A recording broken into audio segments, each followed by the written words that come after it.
Hi, my name is Jeff Heinrich, and I work for CRS as a Senior Technical Advisor for Agriculture. I'm based in our Southern Africa regional office in Zambia.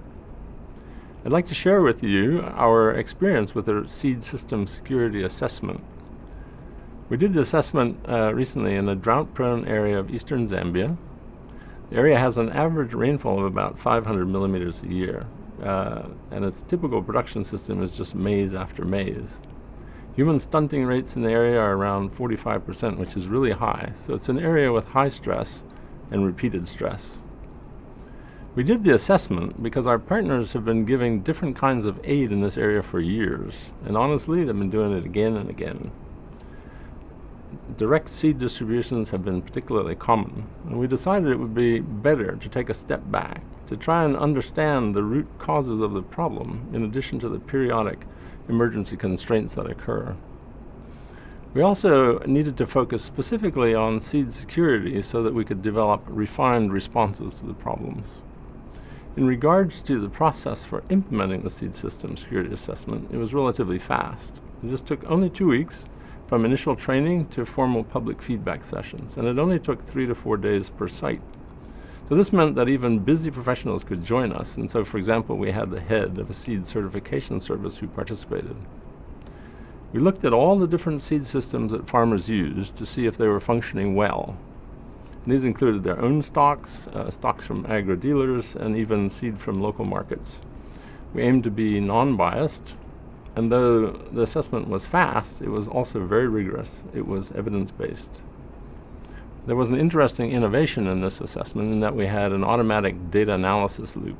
The data went into Excel spreadsheets, and the field findings jumped out immediately, seconds later, in formatted tables, which was great. In terms of the findings, there were lots of important surprises, even for experienced staff. There were also a number of key points for action. One of the major findings was that 95% of the seed sown for major crops was just for maize, cotton, and groundnuts. And the lack of diversification was really astounding.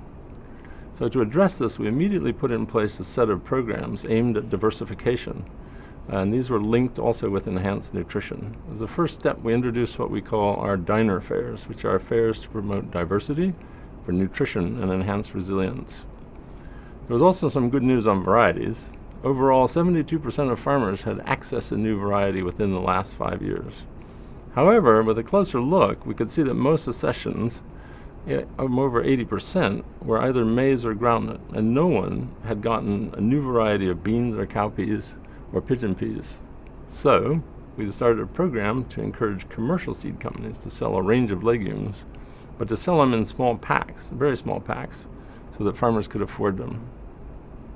The programming in the area continues to be influenced by the Seed System Security Assessment. In October of this year, 2014, a meeting has been called in the provincial capital to discuss the problem of groundnut seed supply, and starting with the lack of foundation seed for seed production. Addressing this lack of foundation seed had emerged as one of our key recommendations from the assessment. So the Seed System Security Assessment was quick, but it was smart, and practically it really broadened our seed sector program options. It was all very worthwhile, it was very important, and very useful.